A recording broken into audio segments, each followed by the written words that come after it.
Hello everyone and welcome back to the Locker Room Podcast. We're here again today for another Prem overview for one of the big six clubs. Before I get into this, just quickly make sure you're subscribing, you're liking the videos, comment down below who you want to see next, and if you agree or disagree with what we say, make sure you check the links down below for our TikTok, our Insta page, and also our Twitter. We made a Twitter now as well. Make sure you're following all of that. Today on the table, we have Sandeep opposite me, we have Tunde to my left, and we have a new guest in today, someone who's going to be our Liverpool correspondent along with me today because we're doing a video over Liverpool's Premier League season. Today, we got another Ishan on the table. How you doing, Ishan? Good, man. How are you? Thanks for having me on, guys. No worries, bro. No worries. It's a pleasure to have you.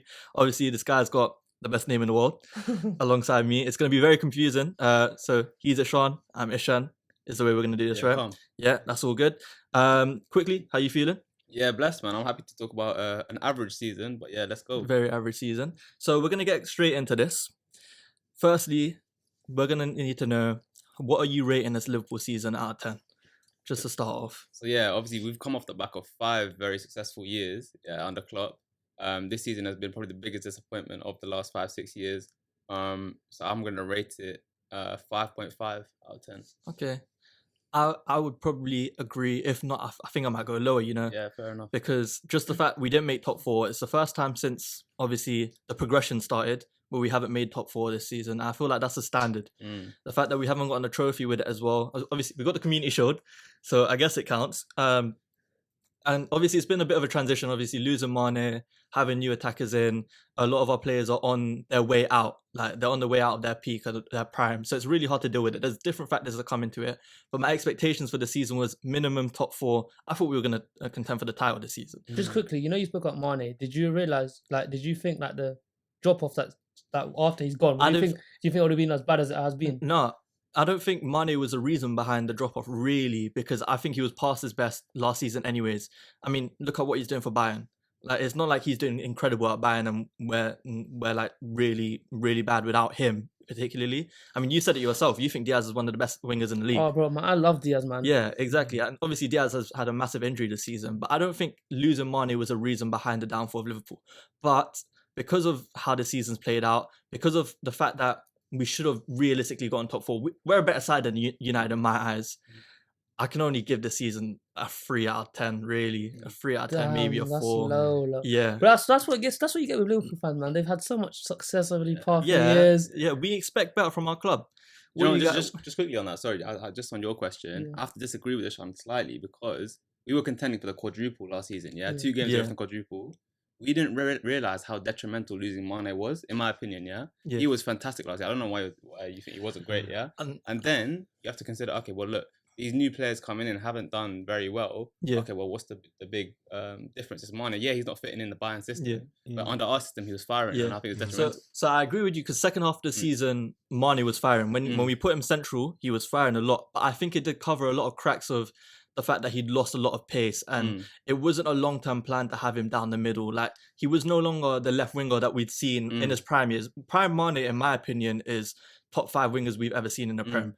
That guy was literally one of the best players. It's top 5 pushing it, but yeah, he's up there. He's up. He was one of the best. Top 5 in the Premier League history, bro. Yeah, or for that particular season when we won the league. No. As in, prime Mane is top 5 prime wingers, like prime winger seasons we've seen. Okay. Because like defensive work rate, incredible. The way he beat a man was incredible. His finishing was amazing. But Klopp saw that. That's why he did sign Diaz in the exactly, because he lost his explosiveness. Is what I was getting at, and I didn't really want him as a number 9 because it didn't really fit what we obviously the way Liverpool play. We need like a Gakpo or a Firmino as our number 9. We can't really have someone central who's just output, which is sort of why I don't think Nunes works as well as we were hoping. But you changed 2 of your attackers basically in the same season, so it's always gonna have a mad impact on you. And bro, selling him for 30 mil, I think that's such bad business. Yeah, 30 mil. I don't think that's actually bad, because what you bought him for 34, I think, something around that. Yeah, but it was the fact that he literally came off the season of a 2nd place Ballon d'Or finish, and we sold him for 30 mil.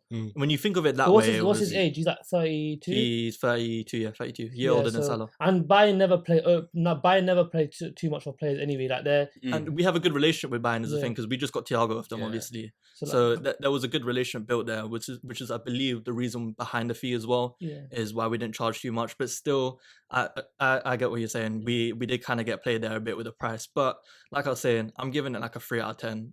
What you lot saying on our season, based on I'm last giving season, it- because like you said, yeah. quadruple. I'll Literally probably quadruple go in charge. between. I'll probably go like as a probably 4 out of 10. I'm saying the same as well. 4 out of 10. Yeah, bro. Yeah, because I can't like everyone going into the season. Everyone thought you're gonna be up there, like going to China City, like Klopp even said, book your tickets to Istanbul. You guys like it's like because no one's ever seen like since Klopp's come in, since he started this project kind of thing. No one's ever seen you guys fall off like what you guys did this season. And everyone thought, yeah, Klopp has a plan with Nunes, with selling Mane, getting Diaz, getting like even the midfield. Like everyone said, why didn't you strengthen? But everyone always thinks that Klopp always like everyone thought that because everyone thought Klopp could contest Pep like in the managerial status. Like he's always got that plan B, plan C.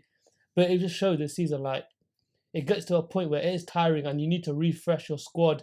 And Pep always says it like when you have so much winners in your squad, you need to refresh all the time because people are gonna get complacent and all this and that. So like no one expected to see you like the way because the football you played, I think it was probably better than Man City. Because when you guys, it was very hard when you guys are in your flow and when you guys are roaring, it's very hard to stop this Liverpool team. Yeah. Like when you guys have gone firing, I think you guys are top 2 teams in the world. That's the worst thing. I've never heard you praise us like that in the entire time we've had this podcast. And that's what Klopp's built. So to see this fall off, and like when we start to see the fall off, we're like, oh, okay, what's going to happen? Like they're surely going to bounce back. But we kept on seeing these dodgy results, and it showed in the season. Like everyone's going to have these blips. I mean, yeah, I agree. And the whole thing about the quadruple charge as well was why it was a blessing and obviously a curse at the same time is the fact that we got so close. Obviously, 1 point off the league, we lost it in like the last 10 minutes of the final day. And then we were favourites going into the Champions League final. And obviously, we lost the Champions League final due to like a man of the match, amazing performance by Courtois as well. I feel like mentally it affected the players a lot, which obviously was going to have a toll on them going into next season because we've seen with this Klopp team he called them mentality monsters because obviously we lost the Champions League final the season after we won the Champions League.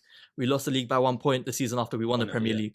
So I think the expectation was for them to bounce back again like we've seen them do before. But it's a really hard ask to do. You realise it was too much to ask. Yeah, it was a lot to ask. I think the energy levels are just depleted because and you guys went a whole season. You played every single match in that calendar season. You didn't miss one match. Deep it and you guys went full velocity every single match. So in hindsight, it's kind of expected like the fall off you've seen like, and you've been going out there for like 3-4 years, and it's been mind you, it's been pretty much the same starting 11 like, minus a couple of attackers. It's been full pace, so like it's got to a point where your team is like they're aging at the same time, so it's not easy to expect the same results and demand the same because you're fit like the fitness required to play your kind of football is very, very hard and it's demanding.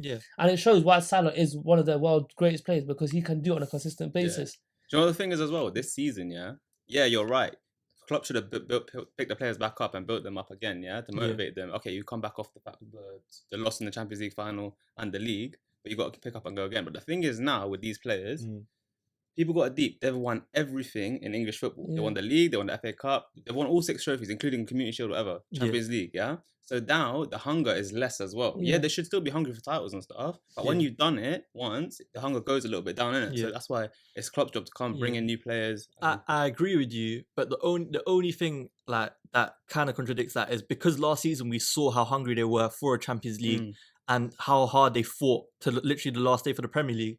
I feel like the hunger's still there. Like some of them that can work as a seesaw though, because if you work so hard and they put 100% and you don't achieve, and all you got was a Carabao Cup and an FA Cup. Like let's say that could have gone the polar opposite, and you would have lost the FA Cup and Carabao Cup, and you would have won the Premier League and the Champions League.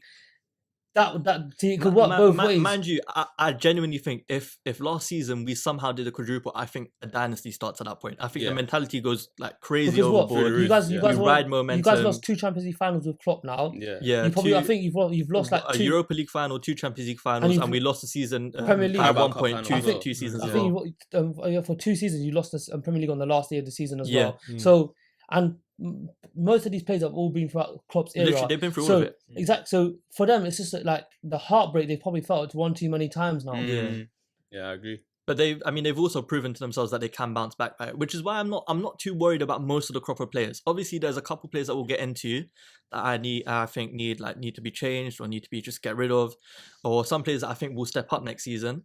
But for the most part, in most of our starting 11, I have faith because I've seen the ability they've shown. I don't believe most of them are going to drop off completely. So I reckon next season there's going to be a massive bounce back. I reckon we'll be contending again next season. We'll get into that. But really quickly, I'm gonna quickly ask you what you reckon what do you reckon were the positives of this season? Because there were a few, especially last 10 games of the season. Let's say there were some things to take away. Yeah, cool. You laugh. Yeah, your last 10 games of the season. Man said I want your last 10 games. Give me your last 10 games. Yeah, yeah, and you win the league, but you didn't.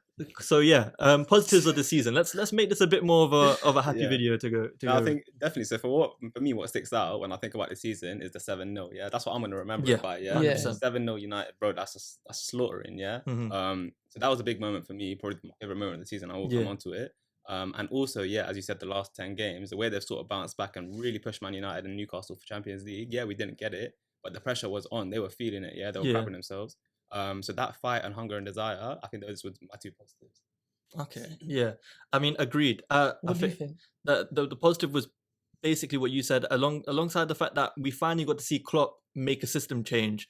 And we finally broke out of the idea of Klopp only knows one way of football, and if it doesn't work, there's nothing left. We finally seen him change Trent into obviously inverted role. Do you think it was like a lot of a panic? It was a panic formation change. It was, because in my eyes, this doesn't feel like a Klopp team right now. Yeah, because he just basically did what everyone else in the league is doing. He's using an inverted fullback. But so like I expect like Klopp normally brings something different to the league or something like it's a different. So do you think like you guys are going to stick to this going into next season? So we'll stick with it, but we'll adapt on it.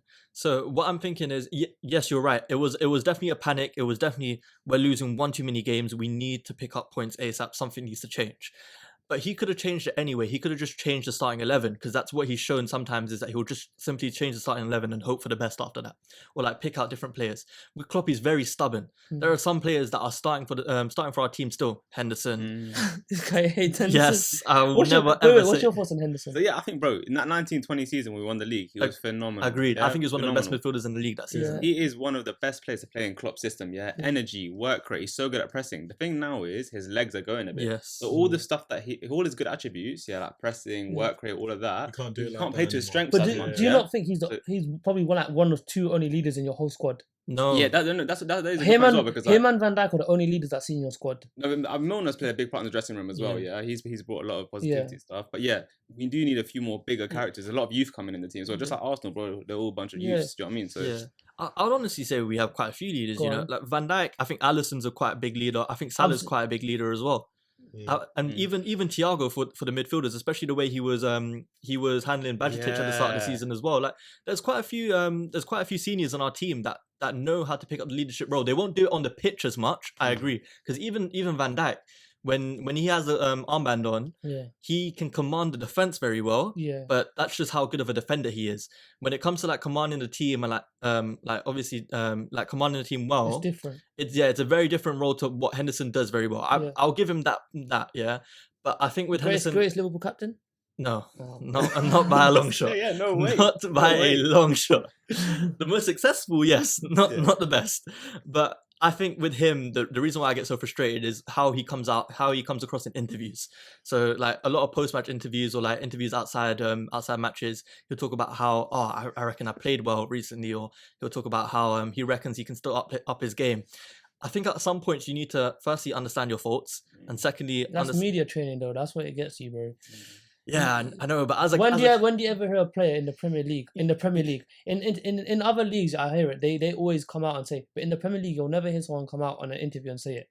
Nah, Salah literally came out the second after the United game finished. Instagram post was easy. It's a few words on a screen. It was a whole paragraph. Yeah, when do you ever see someone come out and do an interview willingly, speak to Sky Sports, speak to BT Sport, and say, okay, yeah. But writing Instagram posts is easy because you can have your PR team do that. When it's you as a person, do it yourself. Who does it? Oh, so is that why you don't rate my man? No, I don't rate him because he's horrible at football now. Yeah. But that is that, and also for the way we're going forward with Klopp's new style of play that we want to do, we need a right centre mid with legs. Yeah. And Henderson, if it was Prime Henderson, he could play that role perfectly. In fact, Prime Henderson would be the ideal person for this new role, which is sort of why I want Mason Mount, because I see Mason Mount as Prime Henderson, but with technical ability as well. Because Mason Mount is like, his ceiling is on a different level to Henderson's ceiling. But nowadays, I don't see it happening. I think he should have gone. alongside Milner. If anything, I would rather Milner stayed and Henderson went. I think Milner brings quite a lot as a super sub, you know? Yeah. When we need to lock off a game and Milner came on as right back, he did a very good shift. I think you're just afraid that Henderson's still going to play in your first team, innit? Of course I'm afraid. Of course I am. I don't believe we're going to get a replacement for him this summer. No, because he's still a decent rotational player. Rotational player, yes, but he can't play a whole 90.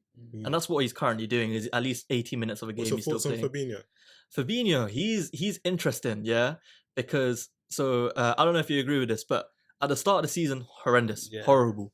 Last few games, since the system changed, I've been saying this quite a few times on the pod, because Trent now plays inverted, it's like a double pivot of Fabinho and Trent, and it gives Fabinho a lot more help and cover, because the reason why he looked so tired and it looked like he lost his legs is because he had to do so much of the covering himself. Let's not get it wrong. He's lost a lot of legs. He has, but he hasn't lost so much that he's become a horrible player. But don't you think for a CDM to need like cover from another player, don't you think that just shows how, like, because if you look at the best CDM, they can kind of control, can cover everything. They can kind of control the whole midfield by themselves. So for him to need someone else to help him cover that, that just shows the issues within the Fabinho. But it depends, because on the system we're playing, we're allowed to have a CDM that needs cover and but then you also, like, in them big games, or then when them games where you need to throw everything at it, you need to be able to trust your CDM to defend that background for you. He's not a Kante, he's not a Makelele. Yeah, they do everything themselves, fine. But the way we've got our midfield right now, like Curtis Jones and Harvey Elliott coming in and that, it doesn't help him as much. It makes him look worse than he actually is. You just hear these names, like, you just don't associate them for a first team Liverpool midfield. Like it's crazy to think like hearing these names, you'd think you'll need a whole new midfield three at this point. Yeah, but I've been saying this from the start of the season. Our midfield doesn't scream quality anymore. When we were going up against Real Madrid, we did a preview, and when we were talking about our midfield against their midfield, it's scary. The difference in levels. But going forward, what do you reckon we need to change going into the next season? So I think definitely the midfield. Klopp needs to decide, okay, well, what's this am I going to play? Am I going to use Trent inverted? Am I going to just play a back four as we've been using, But if he is to play the back four, he needs the midfield to change. I think everything else is fine. You know, Gakpo, Nunez, and Jota, I think is brilliant. Him coming back from injury is going to make a big difference next season. But yeah, if we can get someone like McAllister and a couple other players, I think Sandeep's right. We need a whole new midfield. Basically 3 players. If you could, what would be your dream midfield next year if you could get your 3? Yes, I think McAllister would be great in Klopp's system. A good DM, I'm not even sure right now. I have to have a look. But because when I think of the best DMs in the world right now, I think of like Rodri and them. But they're obviously not going to move. So I mean, DMs wise, the only ones I can think of that are available. Caicedo and Rice. Yeah, Caicedo, Rice, Lavia maybe, and Ugarte as well from Sporting. Those are the only ones that come to mind. The only ones that are realistic is probably Ugarte or Lavia. Lavia is very good though. I better Lavia. Yeah, we're not going to spend the money on a Caicedo realistically. We're not going to spend the money on a Rice, which is unfortunate because Caicedo would fit us perfectly. Him as like a destroyer CDM, he would do a better job than what Prime Fabinho did in a couple of years. Is what I have in my head, and he would literally sort out every problem by himself. But the thing is, Caicedo can play exactly the same role as Trent. That's the thing. Yeah, he could, but if he plays that exact same role, we could put Trent back. No, because what I'm trying to say is Caicedo will more likely to play as a right CDM. Yeah. So it'll clash with Trent, which I'm trying to say. So that's I feel like Klopp's got a very big summer ahead now. This is the biggest summer of his career so far. Yeah, since he comes.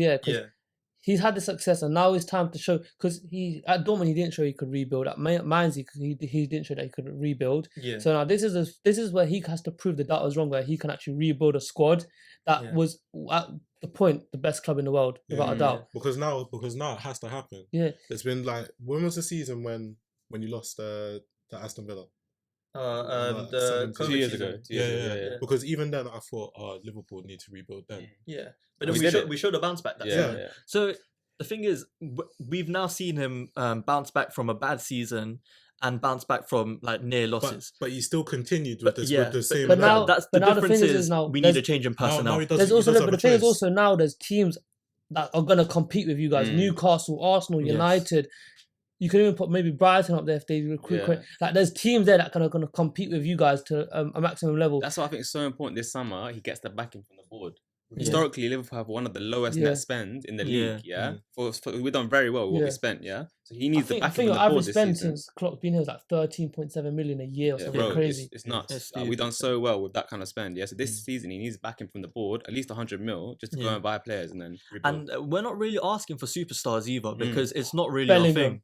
Yeah, at one point I was in love with that idea. Yeah, but realistically, we're not asking for superstars anymore. We're happy with doing the 30 mil, 40 mil The signings. thing is, the reason why that is because everyone knows that Klopp can mold players into world class players. That's why you guys have got trust in your manager to.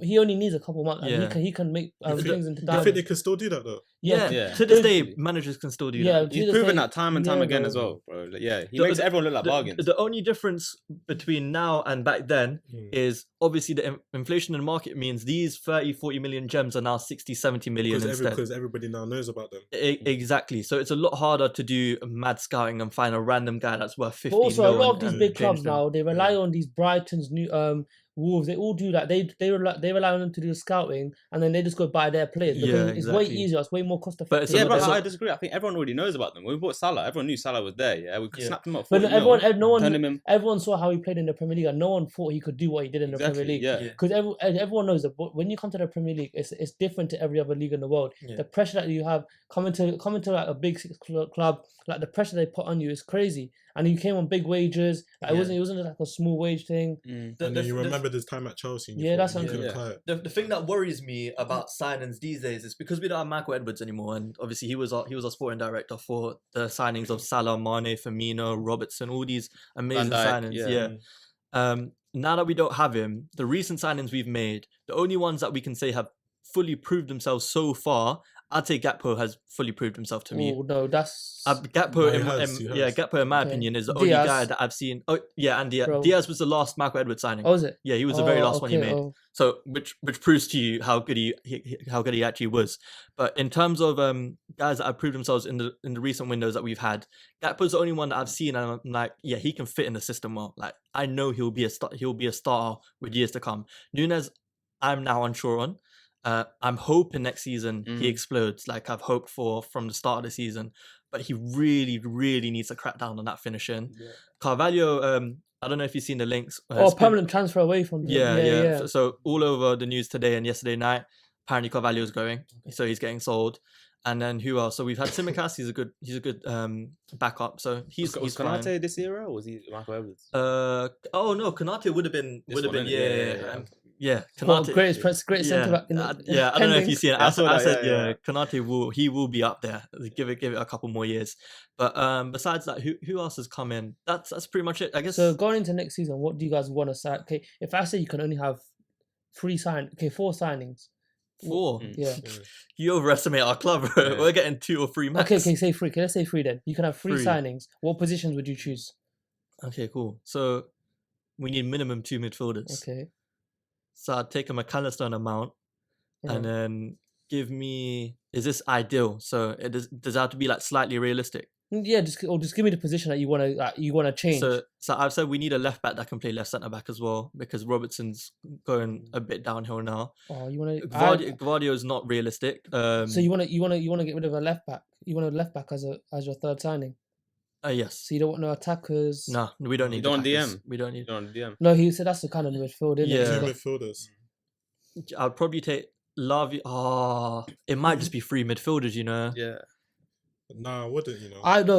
I personally, I still think Robertson's quality, man. Yeah, because out of the ones that need changes, it would be all 3 of our midfielders. No, but he's looking at the style of play. So a player similar to Ake's role at Man City. No, but the thing is, you only need one of your fullbacks to play that role. You don't need both of them. The thing is, I also still believe Robertson just needs time to get used to the new position, and he might. Also, you got to remember, Robertson, that left wing is always constantly changing. Salah's always there. That left wing, there's no solid person that's always playing on. So it's hard for the left back and the left wing to get that chemistry. But offensively isn't where the issue with Robertson comes. No, but it is because defensively. Because the thing is that the left wingers, they're not always tracking back. So Robertson doesn't know what he has to do as a defender. Yeah, that's what I'm saying. He needs to get. I believe he might be able to get used to the new system of knowing when to track back. Because the thing is, if you have a constant left winger, like Trent knows that at the start of the season, Salah was never tracking back. Yeah. So he knew defensively he was going to get caught out. Yeah. But at least he knew that he was going to get caught out. That's why Klopp made that transition. Let's say Diaz, hopefully he starts next season. Yeah, for you guys. then at least they can build that chemistry. Because I know Diaz tracks back. Diaz is a hard worker. But then, next game it might be Nunes on the left. No, that's what I'm saying. As long that's why Liverpool was so effective for so many years, because they had that starting 11 that was on that.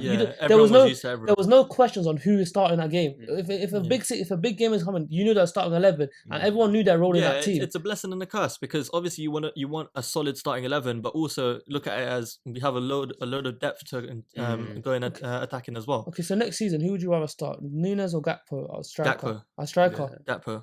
Gakpo Gakpo is bro. the successor to Firmino in my eyes. Don't you think that Gakpo could play maybe in the midfield 3 and put Nunes up top? I don't think it's worth it. No. That's when you get overload problems like what we had this season. Yeah. And I don't think defensively, I don't think Gakpo's as strong. He collects the ball from deep, but actual like defensive actions. Actually, to be fair, defensive actions he's not horrible. He makes a lot of tackles as well. He can kind of play like not like kind of how Xhaka plays up for us, but like a very far forward six. But the closest thing Gakpo is to Firmino. And if we want to carry on the success, the best thing about Gakpo is he does what Firmino does, but obviously not to the level right now. Yeah. But he also has that athleticism as well. He's tall, he's very fast, and his dribbling is incredible. Very good. When he gets the ball and he turns into a transition, I haven't seen him get tackled more than twice since he started doing that. He always either gets a foul or he brings it into the final third and he lays a pass off. He is very, very good at that. He's a laid-on starter for me. Him and Salah for the front three are laid-on starters. On the left is where it becomes a bit more of an issue. Diaz is there, bro. But Jota's playing so well as well. In terms of effectiveness, he scored way more goals and stuff. Yeah. I mean, so Diaz brings us something different. Is why you love him so much. No, the way that Diaz plays, man, I feel like he just strikes fear into everyone. It's so clear, bro. I don't. Apart from Kyle Walker, I don't think there's a right back in the league. But you man are thinking about aesthetically, like he's at Hazard. Like when he gets the ball, you think, oh shit, he's going to score a goal, But actually, who scores the most goals and assists is actually Jota. Do you know what I mean? The thing is, Diaz came in last winter. He came in last winter, right? And he was the reason for the quadruple push as well. So and then he's been out since what, October? No, he got injured in the Arsenal game. He got injured October. And came back. What was it? April. You can't. Since he come back, you can't judge him because bro had such a bad injury. Yeah. So it's hard. So that's the thing. So and I think you guys bought him for 60 million? What, Diaz? No, yeah. No, we bought him for 40. Yeah. Okay, I don't think Klopp will spend that much money if he didn't want him to be a starting 11 player. Yeah, no. When Diaz is fully fit, he starts. I believe for most games he starts. It's just a question of yes, he's really good at beating the man, and like you said, like he probably strikes fear in a lot of defenders. Like there's not many defenders in the Premier League who will look at Diaz running at them and fancy their chances at making an interception or making a tackle against him. But the problem is that's not really what fits Klopp's style of play. What we're used to is our wingers being our biggest sources of outlets of scoring and assisting. We've seen it with Mane did both. He was the best of both worlds. He could beat his man perfectly in his prime, but he also brought so much output as well. The question is really, do we reckon Diaz has the output in him? And the answer to that question, I think, is actually yes. I think his shooting is currently just a bit off the mark. When we saw Diaz when he first came in, there was a lot of he loves doing like the cut inside and then shoot and then he curls it from far, and a lot of the times it hit like the woodwork or just about missed. And then we'll go into like the goals that we remember from the season. But literally at the start of the season, I think it was the Fulham game. I think it was a Fulham game where Nunes got the red card. We were 1-0 down. Diaz ran through 2-3 defenders, dribbled it past, curled it from outside the box.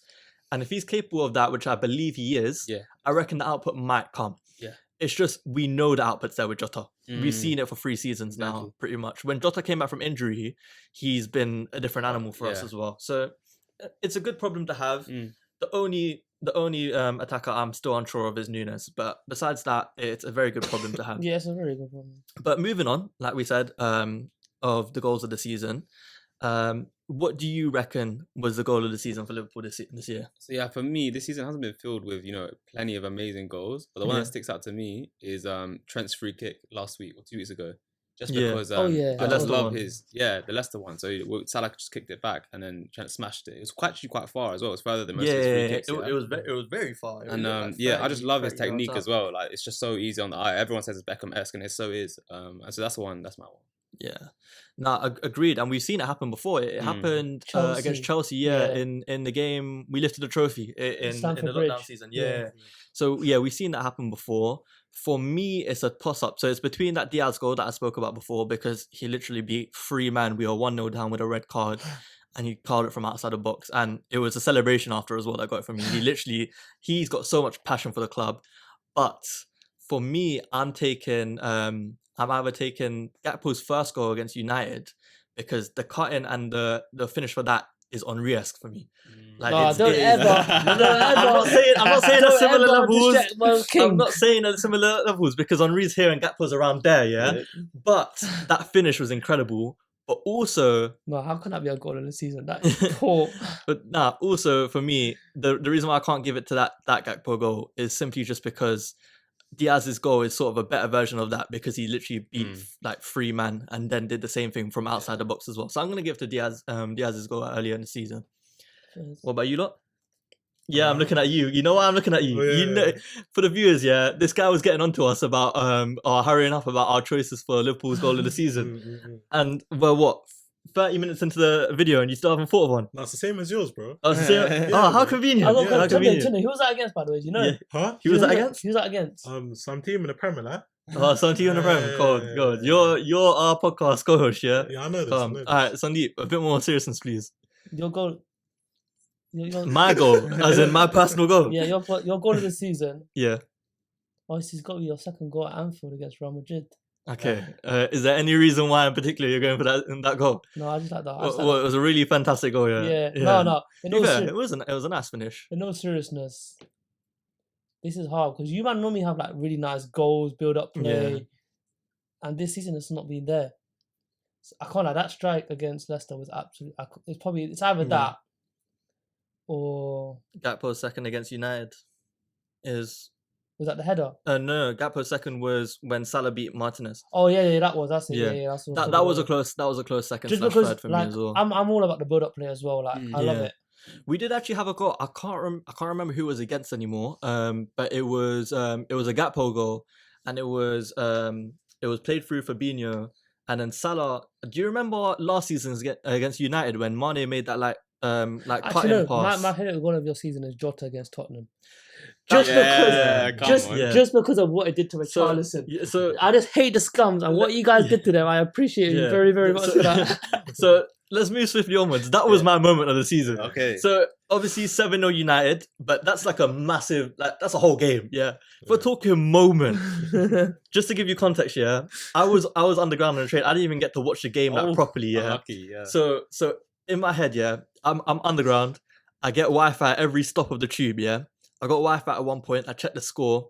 We're still winning. Check the score again, and I've just gotten off the underground now. So I've got service, and I see it's 3-3. Richarlison has scored. I'm like, of all people to score, this guy rings me off. He rings my line at least 10, 12 times. I answer the phone. He's just screaming at me. I'm ready to end it all at this point. And then I lose service again. I go on D&D as well because I don't want any more notifications. I had like 20 people calling me because for some reason I'm everyone's victim when Liverpool are losing. And then I look at my notifications. I'm seeing loads of phone calls, and it's from him again. So I answer the phone. I'm like, "What the hell do you want?" And he was like, "Oh, Jota scored." I looked at the notifications. I couldn't believe it, bro. And that's the moment of the season for me. I didn't even get to watch it live. It was a roller coaster. It was an actual roller coaster. I looked back at the highlights after, and the celebration was kind of underwhelming for me because apparently he got a back injury during that game, which is why he made that's why he made such a laid back celebration because he's literally holding. You can see him hold his back, whilst he sits down to do like the controller thing, So apparently he had a back injury because he was injured after that game as well. So but I mean, what a game, man! Especially against Tottenham as well. They are the only team I know that can bottle a comeback in the 90th minute when they've already made they were 3-0 down. It was meant to be their highlight game and they somehow still bottled it. It's incredible to me. But then obviously I'm guessing you're going to go for the 7-0, right? 7-0 for me. Like when I look back on this year, that's what I'm going to remember because bro, that's going to be a legacy thing. Like people are going to say, they're going to talk about this for ages in terms of like Man United were going to go for a title charge after this game. They were like, okay, we're going to win at Anfield, then we're going to beat XYZ, push Man City. I forgot about that, you know? Yeah. There was a lot of context to that game. So gassed. And then, bro, just to smash them like that, bro, it felt so good, so satisfying. So, yeah, that's my moment of the season. Yeah. So many good goals, so many different scorers. Like, these are, I could just tell, you know, all the fans are just crying and stuff. So, yeah. Yeah. I mean, honestly, there's no better feeling than beating United. Me personally, I hate United fans the most. I think everyone should know this by now. That's probably like one of the first games that United have gone into it like with so much confidence and stuff. Yeah, the first, especially at Anfield, especially against us in general. Because no one thought like Liverpool were gonna no one thought it was gonna be like an annihilation. They were on a winning streak, we were on a losing streak, and the way that game came about was crazy. To be fair, I genuinely thought we were gonna win just because it was at Anfield. I'm pretty sure it was 2-0 at half time. We were like, what's the odds? It was 1-0 at half time. It was 1-0, It was 1-0. We scored 6 goals in the second half. We were thinking, what's the odds for a comeback? And then 49th minute goes in, 52nd or 53rd. I think that was the same day or maybe a day before Firmino's exit was announced as well, because he scored the 7th goal. It was. I remember. It was the day a really big I remember. Thing. I mean, we watched the game together. Incredible day. The only regret about that day is we didn't get a United fan to watch it with us. just to really rub it in, because, you know, these lot don't want to answer the phone when I call them. But man, that was a good one. I'm just bringing it back. Another moment in the season that I can remember is the false hope is when we played City at Anfield. The 1-0. Salah spun Cancelo. Yeah, because that was when I thought our season was fully going to turn around. We watched too many games together, bro. We've just watched the good ones together. But yeah, that's genuinely when I thought the season was going to turn around. We had quite a few bad results, but it was still really early. And obviously coming up against City, and it's City, like, come on now. And it was an Alisson assist. It was the way Salah spun Cancelo. And it was just him throwing goal. And when it went in, I was like, oh my God, we're back. And obviously at the time, it's an amazing moment because I'm like, it was an amazing feeling. But obviously, we now know what's happened. Yeah, literally the next week we lost to Forest. I was gutted, man. After that, I think the week after we beat United, we lost as well, wasn't it? Yeah. 12:30 kickoff against Bournemouth, I think. Yeah, Bournemouth. That's Salah missed the penalty. 1-0. Tunde, we've given you an extra 10 minutes. Have you figured out any moment of the season or goal of the season for us yet? You're really doing that? Yes, I am doing this. I'm putting it on you. Oh, no. It was actually the Tottenham game, bro. I'm being serious. Oh, okay, cool. Yeah. I mean, that's fair enough. Do you know what the score was? Oh, Tell us the score. You literally just said it as well. It was 2. No, I'm joking. I joking. It was 4-3. Okay, it was a game when Richarlison scored his first goal. Yeah, we said this already. Go on. Like, how do you really thought I didn't know that? Yeah, I can't lie. Potentially, we did. Yeah. Cool. Ishan, flop of the season, bro. For me, I'm taking it as, okay, where were my expectations prior to the season, and then how have they met that? And for me, it has to be Van Dijk. This guy, he pushed Messi for the Ballon d'Or. Bro, we just deep in that, yeah? This guy pushed Messi for a Ballon d'Or. And some people say he was robbed as well, yeah? Some people say, like, okay, yeah, he should have won it that year. Then for this season, that was 2 years ago, for him to come and play like such bang average football, to not command the defense like he should be doing.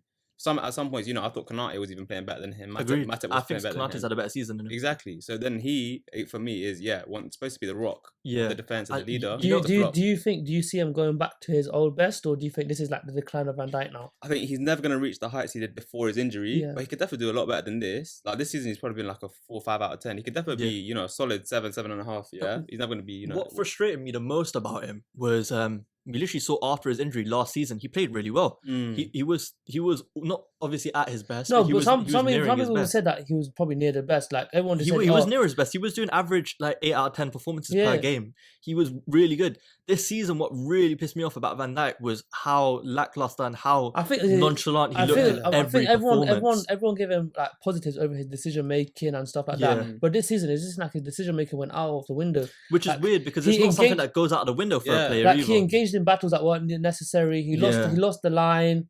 And he didn't come. That is his style, though. You know, like what you're talking about, lackluster and nonchalant. He's very calm and composed like that. Yeah. But only when you can only be like that when you're on job, innit? Yeah, exactly. The thing is, he can afford to do that and like be lackluster and nonchalant when he can read the game as well as he was doing before, which weirds me out because how can you lose the ability to read the game that well? That's the thing. Like, that's why most defenders are allowed to go play for such a long time. Yeah, because their IQ and the reading of the game should never go. That was his strong point, though. Yes, he had athleticism, and when he needed to run back for a challenge, he was able to do it.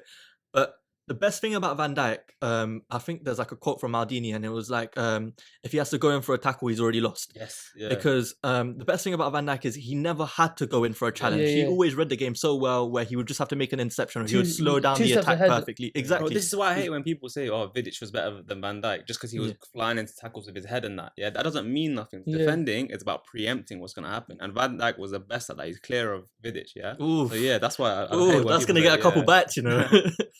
What do you lot reckon about that one? Vidic or Van Dijk? Yeah, Vidic or Van Dijk. Are we talking in their prime or over the career? No, because in their prime. No, overall it's Vidic. Yeah, facts. Yeah, overall fair enough, but in their prime, in their prime, I don't think a single defender reaches Van Dijk's level. But the thing is, you got Vidic had Rio Ferdinand next to him. That's the difference. Van Dijk had Joe Gomez. Yeah, that's the difference. So like comparing that partnership, probably one of the greatest partnerships you've ever seen in the Premier League history. Yeah. Yeah. Look, go on, answer. Who's better, Van Dijk or Vidic in the prime? In their prime. It's Van Dijk. Probably Van Dijk, yeah. Okay, now answer this question. Is there a defender season in their prime that's better than Van Dijk's? Overall, it can be in the world. In the world, yeah. From our generation, obviously. I don't think there is. I still think John Terry's and Carvalho. That's a joint thing, though. Yeah. No, John Terry's in 05-06. You think that's better than Van Dijk's 18-19 Bro, they conceded 7 goals in the league, bro. That's as a team, bro. That's as a team. Yeah, but John Terry was the defensive rock in that team. You you can make an argument, to be fair. Yeah. You can't say that. Bro conceded 7 goals in that league. He was defensive rock in that team, but also that entire defensive unit was incredible. But you're acting like your defensive unit wasn't good when Van Dijk was in his prime. You might have Trent Alexander-Arnold, Robertson. Yeah, but they're not good at defending, bro. This is the same guy that you're not going to run a general on and say he's not good at defending. No, but so which one is it? It's not that bad. It's not that bad. I agreed, but imagine Carvalho, Ashley Cole. That was way better, bro. Yeah, but the Ashley Cole, okay, he was a great defender. Great defender. Let's not downplay it. That's the best left back ever. Okay, yeah. In the Premier League. But I'm just trying to say, John Terry's 05-06 one was clear, very good as well. You've got. I'll say the Real Madrid when they won the Champions League 3 times in a row. So Ramos, basically. So Ramos. I'll say Ramos. Could you even put a company in there? You can't really in his first season. Nah. Bro, no way. I don't know if you lot are deep in this yet. The guy came second in the Ballon d'Or as a defender. Sol Campbell in the Invincibles you can put in there. No, where was he in the Ballon d'Or list? Sol Campbell. Bro, this is 03-04 time. This is when there's Ronaldinho, there's Thierry Henry. Oh, we got Messi and Ronaldo in this era, bro. Bro, but we got Mbappe, Haaland. But you have to think that there was better defenders than Sol Campbell in 03-04. There was Maldini. There was what's his name? Cannavaro. They're still there. There was Nesta playing. Yeah. You have to the defenders then weren't better than the defenders now. That's what I'm trying to say to you. But the thing is, I'm not downplaying it. I said Van Dijk. Yeah. Van Dijk's gonna go one of the greatest defenders. I'm not saying that or nothing. Hopefully. But it's like when the other defenders that we're naming, you can't name a season that Van Dijk has had this season that they've had. You know, I'm gonna give you a hot take here. I genuinely think Van Dijk's 18-19 season is one of the best individual seasons we've seen in the Prem. Full stop. Not just for a defender. Full stop. The way this guy revolutionized a defense and became the focal point of the Premier. He was player of the season for the Premier League, and by a mile as a defender. He had that much spotlight as a defender. He came second in the Ballon d'Or by 2% votes. It was like 4 votes or something was the difference between it. Between him and the best player of all time as well. And that was one of Messi's better seasons as well, by the way. Yeah. And obviously Messi's career every season is an amazing season. That was one of the better ones, where he literally dragged Barcelona the entire time. Yeah. That season, Kevin De Bruyne played incredibly well, but Van Dijk made him look useless. He made him look useless because, bro, he was so clear. He was incredible, and he was literally the reason that switched our entire defense around. How come one player make a team that well in the defense? It was incredible. But no one's doubting his ability like that. No one's saying, "Oh, he's not gonna. He doesn't have that ability." Because everyone's sorry. He's probably like one signing along with Alisson that projected you to win the league and to do this stuff. One last thing, everyone in the world got gassed when this guy finally got dribbled past. Dribbled past by flipping Pepe. Do you know how incredible that is? But also, you've got to think our league has been deprived of such good defenders for so long now. Agreed. That's one thing. Like so that's why there was so much spotlight on it. I agree with that. Like, you talk about defenders. Like, look, Arsenal had dead defenders. Chelsea, they had defenders, but they weren't world-class defenders. Yeah, I don't think our league has had a world-class defender in a while since Van Dijk came in. Yeah, that's what I'm saying. Company, That's what I'm saying. So for the league to get such a we never the league hasn't been attracted. I guess it felt like a slap in the face, basically, because it was so random. Because all the world class defenders were all in the other leagues, and so when someone came to our league and showed us, oh, this is how you do it, everyone was like, oh my days. Okay, yeah, I agree with that. Who's your flop of the season? The same. My flop of the season is between Van Dijk and Fabinho for me. Fabinho, just because last season he was incredible. You're not going to include Trent or Trent. Yeah, yes and no. Because you're going to go recency bias. Yes, recency, which is why he brought it back basically. Yeah, which is why I'm a bit here and there with Fabinho as well. No Henderson. No. I saw that from a mile away. Don't worry about that one. I guess you could obviously say Nunes, because it's his first season, so it's a bit. It's his first season, but I mean, 70 mil or something. Yeah, I mean, you could probably find messages of me saying that he was going to get like 20 goals in the Premier this season, and obviously he didn't live up to that at all. But yeah, really, it's either I'll probably go with Van Dijk as well, honestly, because which is crazy. Because I bet if I told you that in like 3 years ago, you would have said, no way. I would never ever believe you. But then again, 3 years ago, if you told me he was going to get ACL, I wouldn't believe you either. ACL injury. So I'm pretty sure he got his ACL 3 years ago. No, just even about now. Even if you told me last year he was going to be top of the season, nah. Yeah. Anyone else got anyone different? No, man. Nah, not really. Like, that's because Van Dijk's a crazy one. Yeah. Okay, cool. Because how can he not be your best defender of the year? That's crazy. On to a positive note again. Player of the season for you. So yeah, for me, I think Sandeep highlighted it earlier. Salah has stayed really consistent throughout this season. Wait, did he get 20 goals? No, he got 19. He got 19. That's what you get. Yeah. Oh yeah. For the last 5 match days, Sandeep, he's 2 goals, 1 assist or something away. He's this, he's that, he's this, he's that. What do you mean he's not gonna make it? Just to give you context, basically ages ago, we're talking months ago now. We were having a debate about if Salah's finished or not. And I said, second half of the season, you'll see Salah turn up. He's gonna try drag us to top 4 like he did 2 years ago in the other season, right? And I said he's going to finish on 20 goals. At this point in the season, by the way, he was on like 8 or 9. I wasn't far. He was 1 goal off at the end. And his numbers are still crazy. But this guy's like, he's going to get 20 goals plus for the past 6 seasons or something like that. No. If he got 20 goals this season, he would be the only player in Premier League history to have a 20 goal and 10 assist season plus ever. 3 times. 3 times. Because obviously he's joint with Henry right now for doing it 2 times. But he didn't have a bad. He got 30 goals this season overall, 15 assists. So he ended the season on like 45 goals. Is it 45? I thought it was more. I thought it was 50 goal involvements. No. This season. Did he assist yesterday? Yeah, he did. How many? He assisted 1 yesterday. So he got 46 then. Still, man. I mean, for a guy that had his worst season ever. There's levels to this. This guy's crazy in terms of his effectiveness in the game. I've got a question to ask you lot. Wait, firstly, before we move on to who else we got as player of the seasons, speaking on Mo Salah and obviously what he's done this season as his worst season ever, best right winger in the Premier League after this season, because obviously I conceded. I gave it to Saka earlier in the season. You mean this season? Yeah, this season. I thought you meant ever. No. This season in the Premier League. Can we do ever quickly? Yeah, go on, do ever. Ever, yeah. Is it Ronaldo or Salah ever? Ronaldo played on the left. No. Because greatest winger. Yeah, I said the greatest winger ever is Salah. When he was at Manchester United the first time. That first season, he won Ballon d'Or and Champions League, innit? This is like the whole time there. Yeah. And the treble as well. Treble, 3-peat, sorry. 3-peat, yeah. Yeah, but we might have to give it to Ronaldo. Tell this guy. But over a longer period, it's Salah. But like in that one season, bro. I'm just talking about the whole Premier League. I said Salah's Premier League legacy. Yeah, it's better than Ronaldo's. Facts. Yeah, it is. Salah. It is. Bro, you weren't hearing it. Bro, he broke Ronaldo's record. That's how you know he was better. Bro, what Ronaldo brought to the Prem, no one's ever seen. And I'm not saying no one's ever seen what Salah's done. Salah's done amazing things.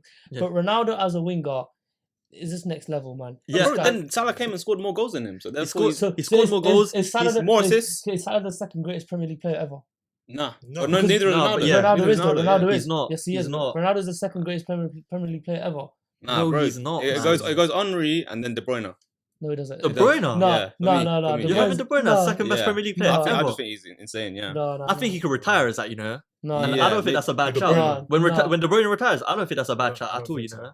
You don't think De Bruyne that's going to end up, even if we're talking strictly Premier League, you think De Bruyne won't end up possibly second best player ever to the greatest Premier League? Man. He's already... in my opinion, he's already the best City player ever. Oh yeah. Of this City legacy that they're building, that they're gonna have the dynasty for next however many years. He is going to be the guy everyone remembers, everyone talks about. Yeah, 100%. Obviously, him and maybe Haaland with years to come. We're talking about the greatest Premier League players ever, bro. So who's a few? It goes Henry, then Ronaldo, then who else?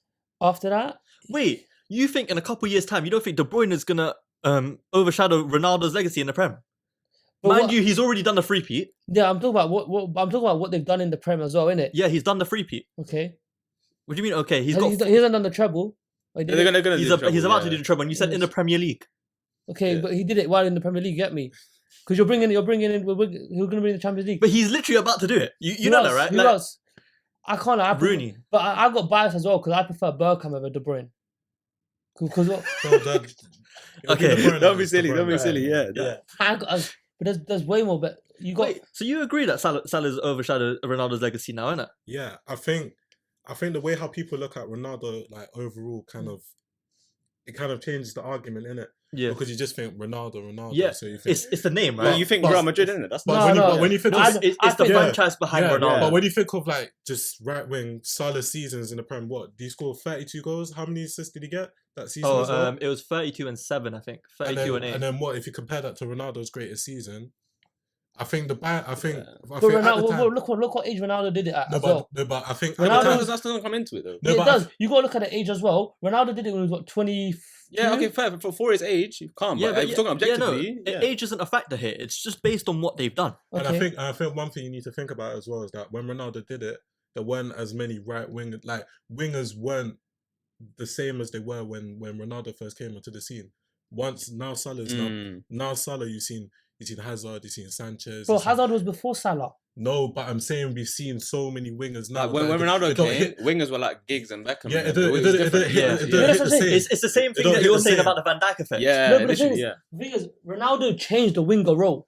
But I'm saying now Salah's come after, so you don't look at him the same. I'm saying if Salah and Ronaldo were both playing the same season, I think you'll still choose Salah. That's a very good way to say it. That's the way No, I like the way Ronaldo plays more than Salah. Also, if you saw Salah in the 17-18 season, he wasn't Ronaldo levels of dribbling, but this whole thing of he can't beat a man, he was doing it. Yeah, he scored 44 goals that season. For the record, one of those goals was a penalty in that season, by the way, because he wasn't even taking penalties back then either. So that was, I think, 31 non-penalty goals as well. Bro, the guy was a beast, man. Listen, okay, this isn't topic of conversation. We're trailing off a bit. Do any of you guys have anyone different? Because obviously I've got someone different for player of the season. Player of the season. For me, for Liverpool, like Salah's been great, but I think Salah's second half of the season has... Alisson? Yeah, for me it has to be Alisson. Because Alisson's been best goalie in the world this season. No, not in the world. Not in the world. Best goalkeeper in the world this season.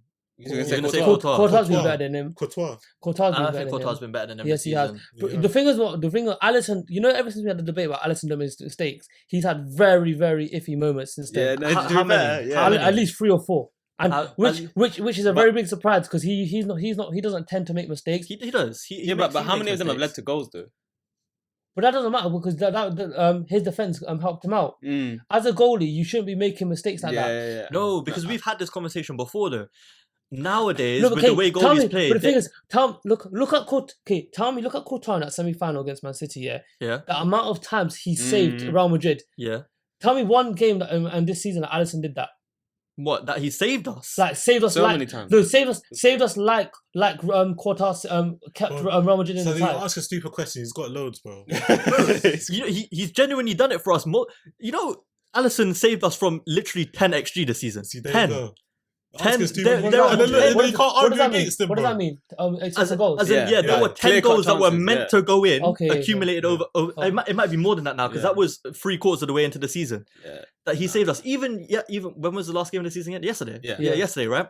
Even yesterday when Keller was starting for us. Oh, was it? Yeah, Keller started for us because we gave Alisson a break because the guy's literally carried us on his back this season. We should be near Chelsea this season if it wasn't for Alisson. That's how bad we've been without him. And that's not even to talk about how he's helped us moving forward as well when it comes to distribution as well.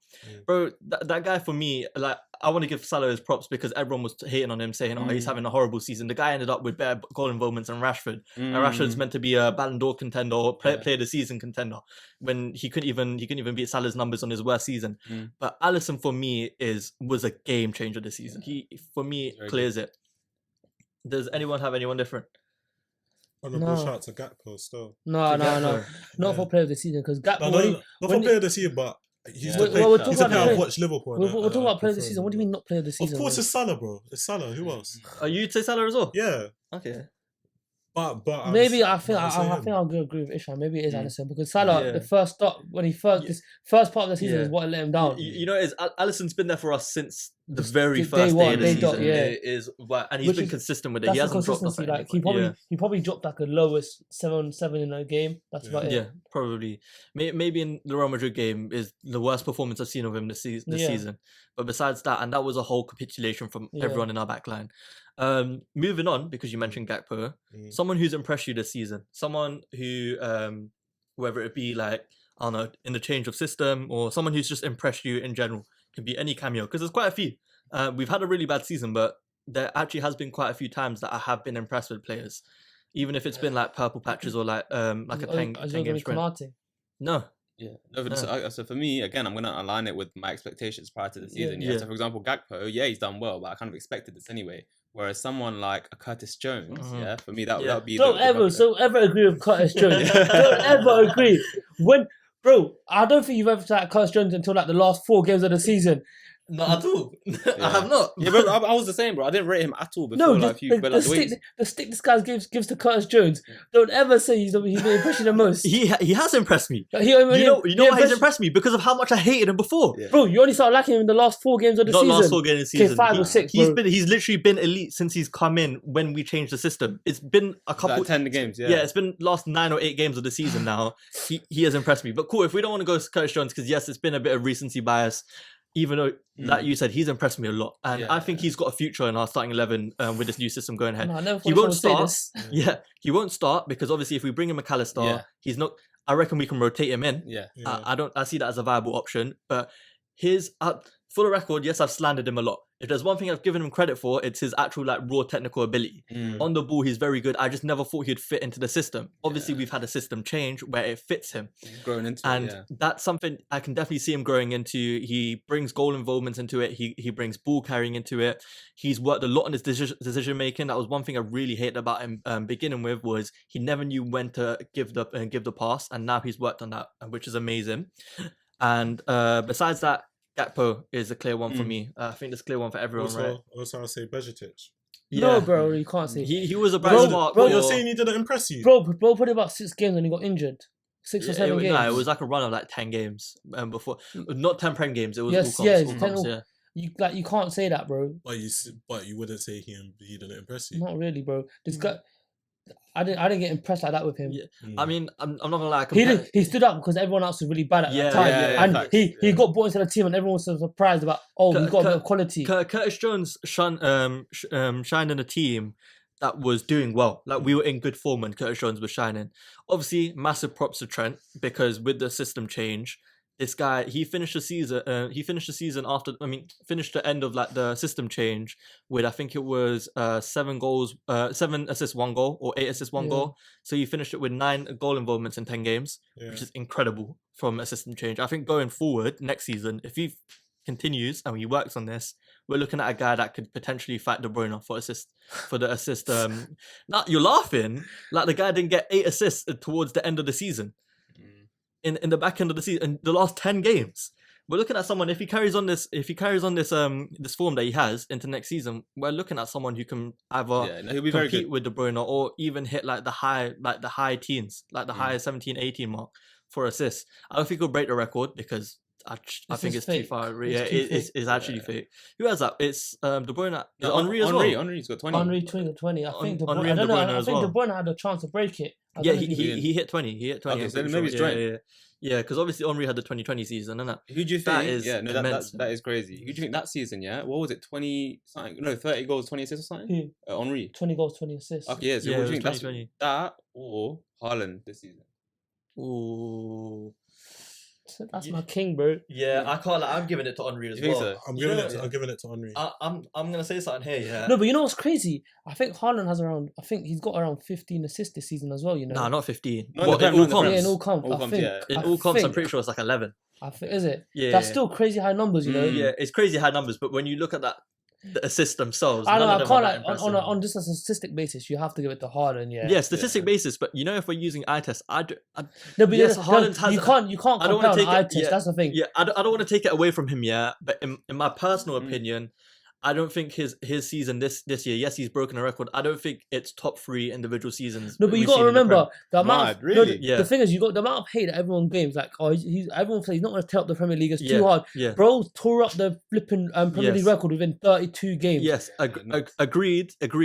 And I think it's amazing what he's done. I just think there are 3 that are even more amazing. No, but this is his debut season. This is not like He'll do better. And the worst thing is in the first half or maybe like first like more than a half, they weren't even playing to his strengths. They've only started playing to his strengths recently. Yeah, and bro was firing in all cylinders before that. Yeah. So and you know what's scary? We'll probably see him bring link-up play into his game more. We'll see him maybe carry the ball more, and obviously he's gonna add even more goals. He's not even near his prime. But for me, and the thing is, bro won the PFA and the young PFA. Yeah, he's same age as us. Literally same age as Saka. Like, this is a joke.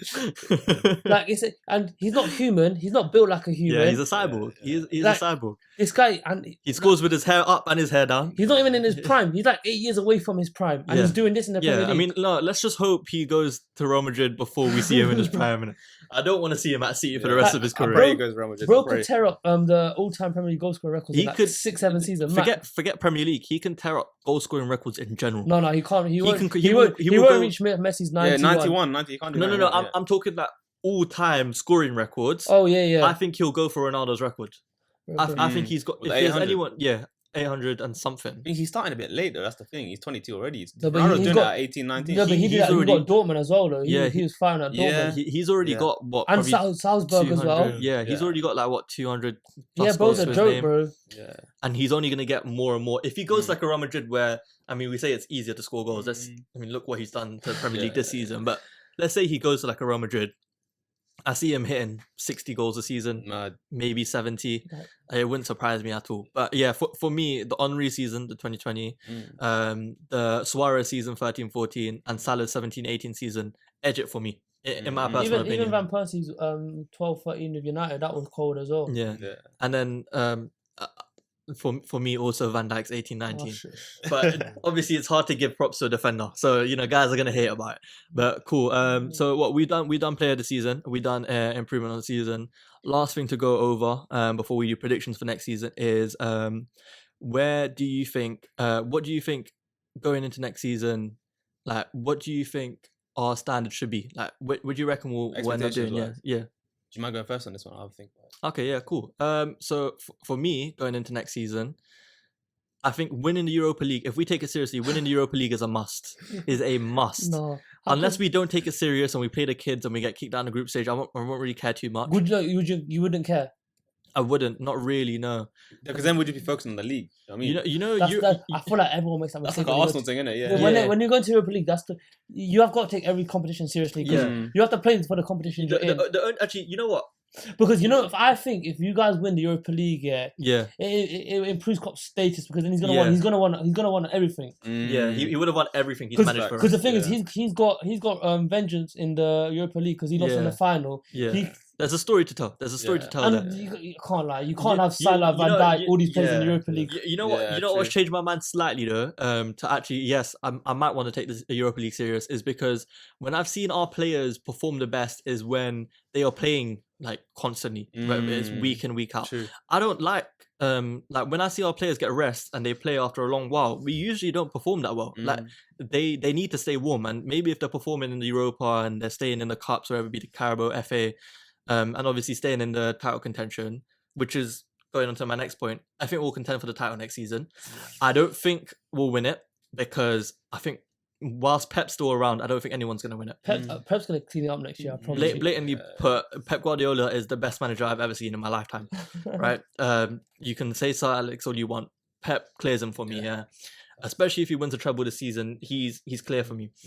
But I think we'll contend for it. I think we'll push City, whether it be to the last day like we've done in previous years, or if it'll be to the last couple of weeks that Arsenal's done this season. I reckon we'll be that team. We'll come clear second. Between us and third will be a massive gap. And I think our team is going to start firing again next season. I don't think we'll perform very well in the domestic cups. I think it will literally be a Premier League push and a Europa League push at max. I don't think domestic cups will do too much, but that's my expectations for next season. I think Salah will have a decent season. I think the ones who are going to perform the best, I think Trent's going to have an all-timer season next season, in his standards. So obviously we've seen him get was it 13 assists was his max, 13 or 14. I think he'll break that, like his own personal records. And Konate is going to have a very, very good season next season. Yeah, fine. Okay, yeah, I agree with you. Hopefully if Van Dijk helps him out, then yeah, he will. But yeah, same as you, top 4 and one of the Europa League or FA Cup, one of them. But yeah, ideally Europa League, I want to win that. And then just on the performers, I think Gakpo will really come through as well next season. He's going to shine just as much as Konate and the rest of them. So yeah. Okay. Anyone got anyone different to know? Where do you reckon will come next season? Firstly, I think you'll finish third. Third, okay, that's respectable. Wow, actually. Who do you reckon is going to finish above us? Newcastle. Arsenal. No, because he had Arsenal coming fourth. I said Arsenal finished fourth. Wait, so you think Man United's gonna what? Wait, no, bro. Chelsea. He's gonna say Chelsea. Wait, Ishan, real quickly, who do you reckon your top 4 is for next season? So like City will clean up. Yeah, Pep's so comfortable in the system now. It's a joke. And then probably Liverpool second. And then I got Arsenal third, United fourth. United fourth. Yeah, You think Newcastle drops out? Yeah, Newcastle will drop off. Yeah. Chelsea second. Chelsea second. Yeah, bro. Okay, so let's stop playing around now. Yeah. So who do you actually have as your top 4? Chelsea second, bro. Nah, we're not doing it. I'm not entertaining this. Man City, Chelsea, Liverpool, Manchester United. Arsenal. You're praying for that clip, innit? You're praying for next season for you to finish second so you can have this amazing clip for yourself. Yeah. Bro, there's no clip. I have faith in Pochettino. You have faith in Pochettino to go from, 13th or 12th? 12th, yeah. 12. To second? Yeah, bro. So he's going to jump up 10 bro, positions. these ones, they've done 10th to first before. Yeah. So maybe it could happen. It's a completely different circumstance this time around. No, it's not, bro. Also, you have faith in Pochettino. Yeah. The guy who won nothing. Yeah, won nothing. Who's He proven hasn't won nothing. So what's Pochettino proven to you? Why do you have this much faith in the man to turn your team around this much? He won League One, bro. Please. Okay. Did he actually win? I thought he got sacked before they won it. No, he won it once. He won it once. Fair. Sandeep, I've got you guys coming third. And Newcastle to come above us. No, Arsenal. Arsenal, yeah, okay. Oh, Arsenal yeah. second, Man City. Okay, cool. I think that it'll be Man City clear and us two fighting for top 2. Okay, that's fourth? respectable. I can imagine What that. about fourth? I'd say Newcastle. I don't think United are that good. Newcastle. And yes, that's some of my inner hate coming out. But I genuinely, I But look at them play. I'm kind of excited now for the new season because it's kind of exciting to see. Like there's Like the Brighton. Like there's United. so many teams. I know this is separate here for another video. What do you man think about Tottenham? I don't care about them right now. No. Where do you think they'll finish? We got a review coming out. We got a review coming out. Okay, do you think they'll get in the top 6? We got a review coming next Bro, week. because answer the question, bro. Okay, cool. Since you're asking, I genuinely think Tottenham is downhill from here. Downhill. They lose Kane. They lose Kane and they go wee woo. Yeah, cool. Pretty much. But we'll leave it for later. Bro. We'll leave it for later. So what? You said us to come third. Yeah. You said for second. You said for third. We came for second. So everyone's agreeing that we're going to be back on the up next season, well, right? we all said that this season as well. So yeah, we did. Yeah, we did. But I don't know. I have faith going into strange next thing I think it's very dependent on who you bring in. And yes, and the way in which Klopp wants to play. we're holding so much expectation of you guys bringing in players when really and truly we should have 0. No, I mean McAllister's pretty much done now. Okay, that's it. Yeah, like, your owners are not the type of people to buy things if you're not going to sell people. I think we're selling quite a lot. If you get McAllister and you get Mount, I think it's alright. It's enough to at least finish second or but third. Mount's going to cost 80 mil. They're not going to We're spend not getting it. Mount. Yeah, he's not getting Mount. It'll be some random foreign player. United's leading for Mount right now, and Mount for United doesn't make sense to me in my head either. Same. So No, just let them waste their money, bro. yeah, you know he's going for like 80 mil. You know, and you know the worst thing is that pissed me off about him. What? You know what his reason is for picking United over us now? What? He wants Champions League football next season. Like he deserves it. Waste, man, fam. But now if we get like a McAllister and we get maybe a DM or another or a number 8, then I see us contending minimum top 3 finish. Okay, But got a we question. need go on. You finish out the top 4. Mhm. You don't win no trophies. Yeah. Is Klopp getting sacked? Yeah, that's it for me. After that, he's done his thing. I'll go in it. I'm not gonna lie. Yeah. I agree. I do agree. I know they've been pushing me about this the entire season. Yeah. But you know what? I think you might should get the Zerbi. I feel like he'll suit you so much. Yeah, that's such a shout. Yeah, because like I he'll was suit literally you thinking so about this in much. my head. Yeah, but yeah, no. Next season, if we dare to finish out the top 4, I don't care how much Newcastle improves, United improves. If we don't finish in the top 4 and we don't get a single trophy, Would you accept Tuchel, seeing as he's gonna get sacked? No, Tuchel doesn't fit our style of play at all. I think I'm Klopp out at that point. Even without a trophy, because as we said earlier, Klopp needs to. He hasn't showed he can go through transitions. Exactly. Right? So, but this is a season. This is a season to implement it, right? Yeah. So Yeah, that's what I'm saying. wouldn't you give him a bit of leeway? No, so exactly. So he's had 2 seasons now. Yeah. So I'm not gonna lie. if he doesn't win anything in the second season, and he finishes outside the top 4. But you still see something where you're like, you're playing a system. You're playing a system. We're playing now. But that's football. You have to spot the rot before it gets too bad, because that's what we did wrong with Arsene Wenger. We should have let him go way before we did, and we let it keep going worse and worse and worse. Except to the media. You know what it is though? There's a stat. It's like Real Madrid have only ever let one manager stay longer than 3 years, and look at their dynasty. Yeah. 14 Champions League. I didn't know that. Is? Yeah. They've had like 22 managers in the past 10, 15 years. Same with Chelsea, bro. They crazy. just keep turning over managers. They win everything. You know what I mean? So. Man, okay, cool. But what was I gonna say again? Now I have faith in Klopp to turn it around. Obviously we haven't seen him do it before, but I've seen the man do so much for us, and I've seen the potential that we've shown from the back end of the season, which is the only positive I'm taking from the season was the last 10 games, which is incredible because after a whole year, the only thing I've looked forward to is last 10 games, but it showed potential for next season. I was going to say, if we don't get a trophy, but we have a similar season to Arsenal, because I'm a grateful fan, and I believe in my manager, if we have a season like theirs... But you're finishing top 4 then? Yeah. Exactly. But before I said we had to finish in top 4 and get a trophy. So you're saying so more of a season similar to Manchester United as a season. No, Arsenal. So the reason why I think that's more realistic. No, he wants with Liverpool it's more realistic. No, because they want to see a season where they've made as much progress as like us. Yes, like because from last season, like Arsenal's last season to this season, the progress is ginormous. No, but isn't that the argument now comparing Arsenal's season to Manchester United? The reason why I say United have had a better season than Arsenal is because on paper they've had a trophy. But the reason why I wouldn't take theirs over Arsenal season this season is because theirs has showed progress. So next season you'll take Arsenal's with no trophy. Yes, because United season, if we had that next season, I'd be pissed off because it would mean we scraped the trophy from getting an easy run in, and we haven't played football that I've enjoyed watching for an entire season after we suffered last season. Basically, what you're trying to say is Arsenal played the most attractive football in the league. Yeah. I'd say more so. than City. One of the most. I'd say City have played. To be fair, I think I enjoy watching Arsenal play more than City. Prime Arsenal this season. Yeah. When Martinelli and Xhaka are both fit, that's just nuts. 30 game week. Game week 30 and prior. Yeah. That Arsenal, I would take that over City. City's season, this entire season. But cool. That's pretty much everything wrapped up. We I said, still can't believe they bowled it. Yeah, I know. It's phenomenal. And honestly, if you were around this guy when they won the league, if they were to win the league, cans. I'd avoid him. You know, we're going Morocco at the end of this week. If they won the league, he was going to be unbearable. He's the only Arsenal fan in our entire friendship group that's going. The worst thing is I had everything planned out. Today was meant to be the parade. I forgot about that. Today was meant to be I had everything planned out, and everyone just keeps saying, "Why are you not at the parade today?" I'm like, "Oh, don't worry about that." Yeah, I was planning on rolling to the parade as well. Come on, man, that's vibes. Why would you not? That's it. But cool, that's everything we have time for today. We pretty much gone over everything. Pretty good. In summary, Liverpool season was horrible. We have high hopes for next season. We need to win a trophy, and if we don't win a trophy and we don't come in top 4, we are officially Klopp out. But cool, that's everything for today. If you don't agree with some things we said, make sure you comment down below your different opinions on it and ask what you want to see next on the podcast. Make sure you're liking the video if you're liking it, subscribing if you're liking the videos too. Check the links down below for our TikTok page, our Insta page, our Twitter page as well, because we got a Twitter now.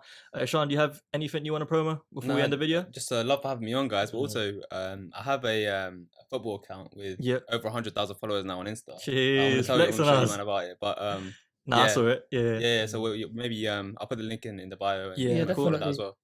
Alright, cool. Well, that's everything for today. Thank you very much and goodbye.